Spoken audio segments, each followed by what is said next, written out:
This is a little table that we found that this is an adder and a subtractor on top of your regular start of injection base. So let's say I'm targeting 390 as an SOI base on pump gas. I'll typically zero this table out to start because there's too many negatives and positives and conflicting numbers for me. And remember, this is based on cylinder air mass and it's based on RPM.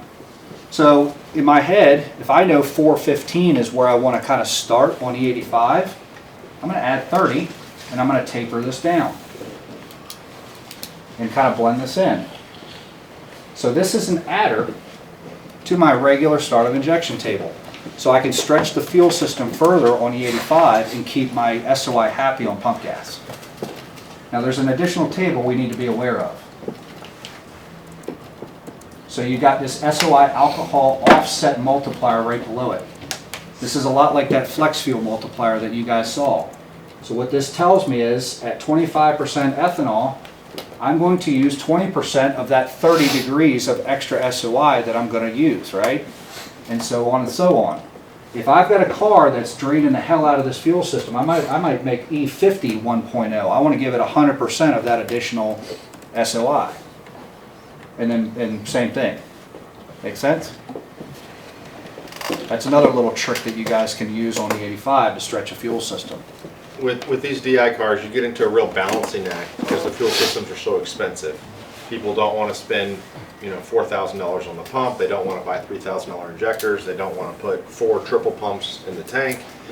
So they rely on the tuner to push the car as humanly possible with the fuel system as cheap as possible.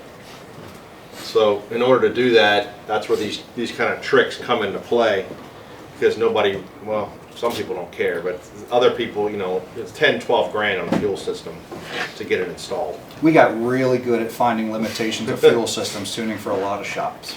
This is the whole thing you were pushing on that CTSV we had in our first class. You saw this firsthand, how much I was struggling with this, because I was car? smoking that fuel system on that The CTSV. blue car, CTSV. Yeah. I was leaning out the PE on alcohol. I was to the wind on SOI. I mean, I was in trouble. Yeah. So you saw it firsthand. But that's the type of stuff you run into. These guys just don't know. I called the guy. I said, "Dude, have you ever run full 85?" He goes, "Yeah, it ran a little funky." I'm like, "I'm sure it did. It was smoking the fuel system." But they don't know because the tuner never educated them on this.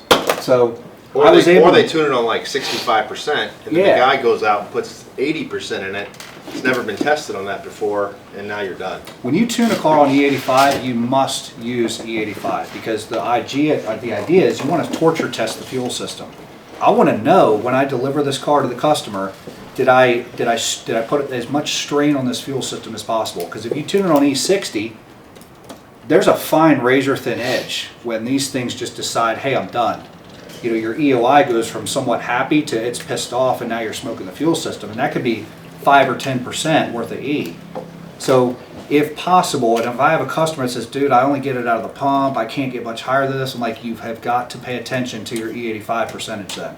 If it gets above this, you need to cut it.